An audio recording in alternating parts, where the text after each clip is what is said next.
அப்படி இல்லைன்னா மார்க்கெட் வந்து இந்த மாதிரி ஒரு ப்ரெஷர் இப்போ அரைக்கிறதுக்கான பாசிபிலிட்டியாக இருக்கும்.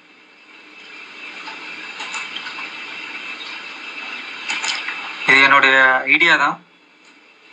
கரெக்டாக அது நடக்குமான்றது வந்து எனக்கு டவுட்டு தான். ஸோ இப்படி பண்ணுறதுக்கான பாசிபிலிட்டி இருக்குன்ட்டு நான் ஃபீல் பண்ணுறேன். பார்க்கலாம் என்னதான் நடக்குது. ஸோ இந்த இது வந்து பார்த்தீங்கன்னா வந்து ரீட்டைலர் வந்து ட்ராப் பண்ணி ஸோ அந்த ப்ரீமியம் வந்து குறையும். ஸோ அதனால் அவங்களுடைய எஸ்எல் எல்லாமே ஈஸியாக அண்ட் ஆகிடும். ஸோ அந்த ஒரு விஷயம் நடக்குன்ற மாதிரி தான் இது பார்க்குறேன். ஸோ நான் 25,500 மேலே போகிற பட்சத்தில் தான் வந்து பையிங் ப்ரெஷர் ஏதாவது கிடைக்கிறதுக்கான பாசிபிலிட்டி இருக்கும். அது வரைக்கும் வந்து ட்ராப்பில் தான் இருக்கும்.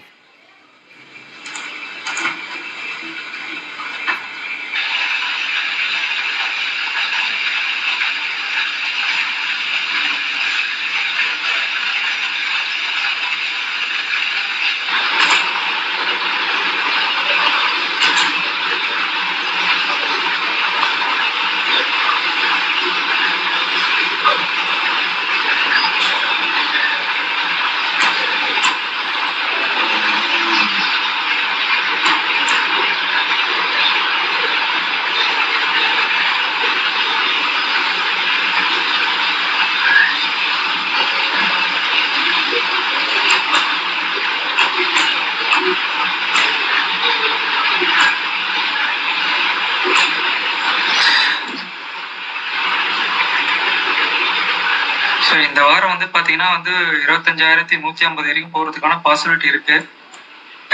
ஸோ இது எந்த அளவுக்கு ஒர்க் அவுட் ஆகுதுன்னு இந்த வாரம் முடியும் போது தான் தெரியும்.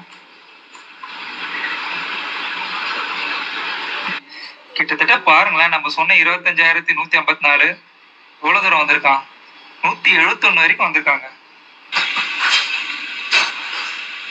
ஸோ கரெக்டாக ஆல்ரெடி ப்ரீவியஸாக வந்து ஒரு கேப் இருக்குன்னு சொன்னேன். அதே மாதிரி இன்னைக்கும் வந்து கேப் வச்சுட்டான். இந்த கேப் வந்து நாளைக்கு ஃபில் பண்றானா பார்க்கலாம்.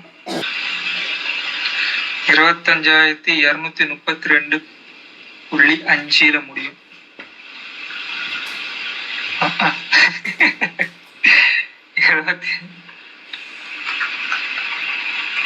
பாருங்க, அது போடுறது கூட வந்து எவ்வளவு இது பண்றாங்க. கரெக்டா முடிச்சிட்டா பாருங்க, 25,232.5.